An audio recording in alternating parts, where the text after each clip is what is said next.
शिल्पा की आदतें ठीक नहीं थी। वो ना बोलने से पहले कुछ सोचती और ना ही कुछ करने में। उसकी इस आदत से सभी परेशान रहते। बहन, घर पर मेहमान आए हैं और शक्कर खत्म है, थोड़ी शक्कर दे दो, मैं बाजार जाऊंगी तो ले आऊंगी। अरे शिखा बहन, तुम तो माफी करे, जब देखो तुम्हारे घर में कुछ न कुछ खत्म ही रहता है। अरे शिल्पा, चिल्ला क्यों रही हो? कहा ना घर में मेहमान बैठे हैं, सुन लेंगे। सुन लेंगे तो सुन ले, तुम लोगों की मांगने वाली आदत तो बंद होगी। अच्छा शिल्पा, ना दो शक्कर, लेकिन बात तो अच्छे से करो।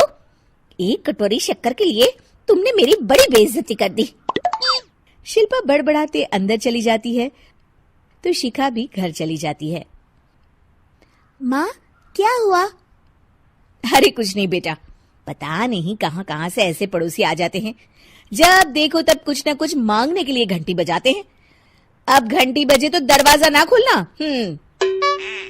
पता नहीं माँ की ये आदत कैसे बदलेगी, किसी को कुछ भी बोल देती है, बोलने से पहले सोचती भी नहीं। शिल्पा की ये आदत दिन ब दिन बढ़ती ही जा रही थी। एक दिन शिल्पा के दरवाजे सब्जी वाला आया। सुनो भैया, मुझे ये भिंडी, टिंडे, लौकी और आलू के साथ 1 किलो प्याज दे दो। जी बहन जी। वो एक एक कर सारा सामान पैक कर देता है। कितने पैसे दूं? 220 रुपए पूरे। अरे इतना महंगा नहीं, हाँ मैं तो सिर्फ 150 दूंगी। नहीं नहीं, पैसे तो पूरे लूंगा, नहीं तो सब्जी वापस कर दो। ऐसे कैसे वापस कर दूंगी? मैं तो एक भी सब्जी वापस नहीं करूंगी। और हाँ, रही बात पैसों की, तो लेना है तो 150 ले लो, वरना मेरे मोहल्ले में घुसने तक नहीं दूंगी। हाँ। अरे नहीं नहीं बहन, हम लोग गरीब लोग हैं, ऐसा ना करो। पकड़ो ये 150 और दफा हो जाओ। शिल्पा की बेटी अंदर से ये सब देख रही थी। शिल्पा, तूने तो हद कर दी। बेचारा गरीब आदमी, उसका तो गुजारा ही इसी से होता है। बोलने से पहले सोचा कर बेटा। माँ आप चुप रहो, घर चलाना बच्चों का खेल नहीं, और वैसे भी इतनी महंगी सब्जी थोड़ी ना होती है। आपको तो सिर्फ खाने से मतलब है, लेकिन मुझे तो सब सोचना पड़ता है ना। शिल्पा की सास ये बात सुनकर दुखी हो जाती हैं।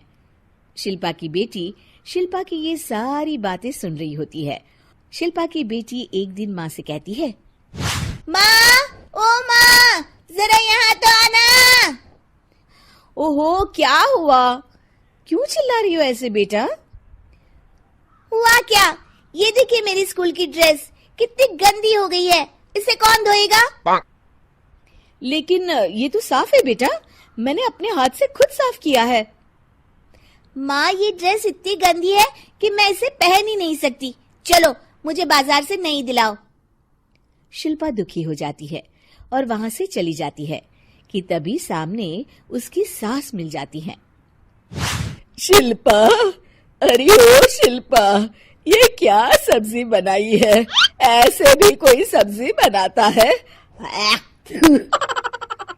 शिल्पा सास की इस हरकत से सख्ते में आ जाती है। अरे माँ को तो मैं जो बना दूं उन्हें वो पसंद आ जाता था, फिर आज वो ऐसा व्यवहार क्यों कर रही हैं? शिल्पा कुछ समझ पाती कि थोड़ी ही देर में उसका पति आ जाता है। अरे शिल्पा, ये क्या है? क्या हुआ आपको? ये मेरी अलमारी पूरी अस्त व्यस्त है, तुमसे कोई काम नहीं होता है, सारा दिन पता नहीं क्या करती रहती हो। अरे मैंने तो सारी अलमारी साफ रखी है। इसे तुम साफ कहती हो? ये तो पूरा कूड़ादान लग रही है। शिल्पा परेशान हो जाती है और समझ नहीं पाती है कि उसके साथ क्या हो रहा है। शिल्पा अकेले कमरे में जाती है और जोर जोर से रोने लगती है। तभी वहां उसका पति, सास और बेटी आ जाते हैं। शिल्पा उन लोगों को देखकर और जोर जोर से रोने लगती है।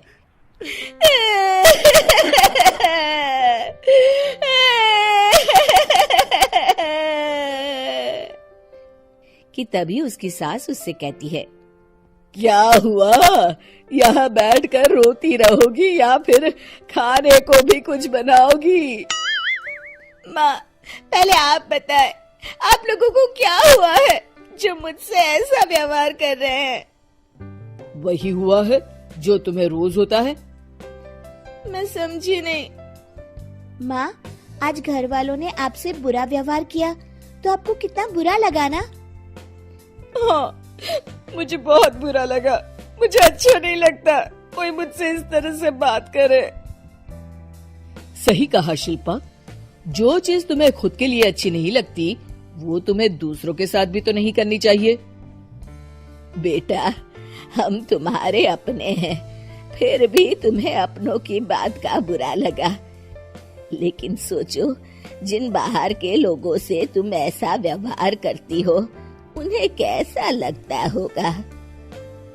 हाँ माँ, आप सच कह रही हैं। मैं आप लोगों से माफी मांगती हूँ।